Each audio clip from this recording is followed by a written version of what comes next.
নমস্কার বন্ধুরা, আশা করি আপনারা সকলেই ভালো আছেন এবং সুস্থ আছেন।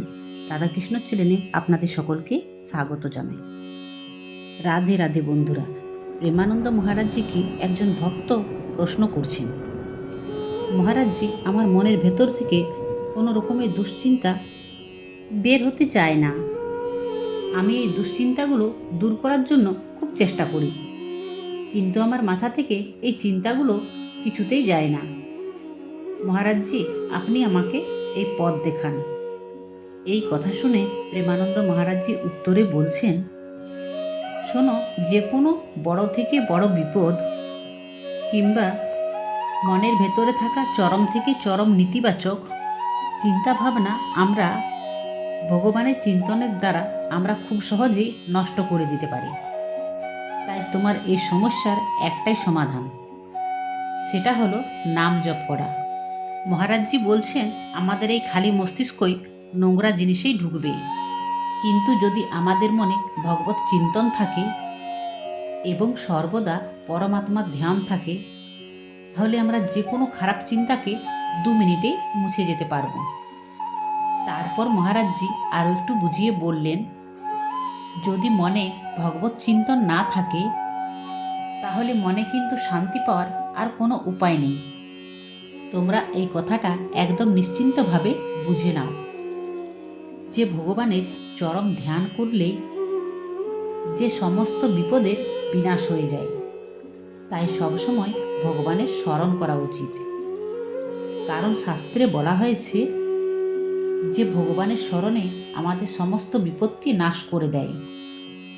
এবং আমরা যখন ভগবানের নাম জপ করি, তখন আমাদের ভেতরের বিবেক জাগ্রত হয়। তখন এই নাম জপে আমাদের মনের চিন্তা 1 মিনিটেই সব কিছু সরে দেয়। আর তা না হলে মানুষ সারাদিন এই চিন্তাই করতে থাকে যে ওই ব্যক্তিটা কেন আমাকে এমন কথা বলল, কিভাবে ও আমাকে বলল। তারপর মনের মধ্যে আবার আসে দ্বিতীয় চিন্তা। এইভাবে মানুষ চিন্তা করতে করতে মানুষ এক সময় গভীর ডিপ্রেশন, বিষণ্ণতায় পৌঁছে যায়।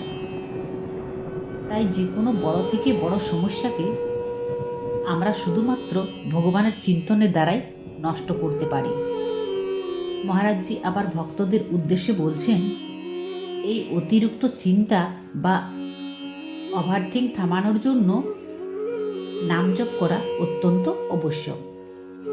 আর এই ইহলোক এবং পরলোকে সর্বদা আনন্দিত থাকার জন্য আর নিজের মনকে শান্ত ও শীতল রাখার জন্য আমাদের প্রতিনিয়ত ভগবানের চিন্তন করা উচিত। তাই তুমি রাম নাম জপ করো, কৃষ্ণ নাম জপ করো বা হরে কৃষ্ণ জপ করো, যে কোনো নাম জপ করতে পারো। কিন্তু নাম জপ ছাড়া এই সংসার হলো কেবল এক শোকের জায়গা। এখানে বাসনা আর কামনার এক বিশাল জাল বিছানো রয়েছে। মানুষের একটা ইচ্ছা পূরণ হলে আরেকটা নতুন ইচ্ছে এসে দাঁড়ায়। তারপর সেই দুটো ইচ্ছে যখন পূরণ হয়ে যায়, তখন আবার 4-5টে ইচ্ছে তৈরি হয়। আর বারবার সে একই বিষয়ে চিন্তা করতে করতে আমাদের অমূল্য জীবনটা একেবারে ব্যর্থ হয়ে যাচ্ছে। আমরা আসলে আনন্দ কী জিনিস সেটাই তো জানতে পারছি না। মহারাজজি আবার বললেন, আমরা শুধু ভাবছি মনের বাসনাগুলো পূরণ হলেই আমরা আনন্দ পাব, কিন্তু এই বাস্তবে বাসনা পূরণ করতে গিয়েই তো আমাদের দুশ্চিন্তা আরও বেড়েই চলেছে। তাই সত্যিকারে আনন্দের পথ হলো একমাত্র আধ্যাত্মিকতা। তাই আমাদের উচিত মনে মনে নাম জপ করতে করতে সব কাজকর্ম করা। দ্বিতীয় কথা হলো, নাম জপ করতে করতে আমাদের মনের মধ্যে আমাদের এক অসাধারণ ক্ষমতা চলে আসে। তখন দেখবে বাইরের আর কোনো কষ্টই গায়ে লাগে না। যেমন ধরো, কখনো যদি নিজের হাতে নিজের শরীরে আঘাত লেগে যায়, তখন তুমি কাকে বলবে বা কাকে গালি দেবে? যেমন নিজের দাঁতে যদি নিজেরই জিভ কেটে যায়, তখন তুমি কাকে দোষ দেবে? ঠিক একইভাবে যে ব্যক্তি সর্বদা সকলের মধ্যে আত্মস্বরূপ ভগবানের দর্শন করেন, তিনি বাইরের দুনিয়ার দ্বারা প্রহার বা অপমানকেও এমনই মনে করেন যেমন নিজের হাত দিয়ে নিজেকেই আঘাত করেছেন।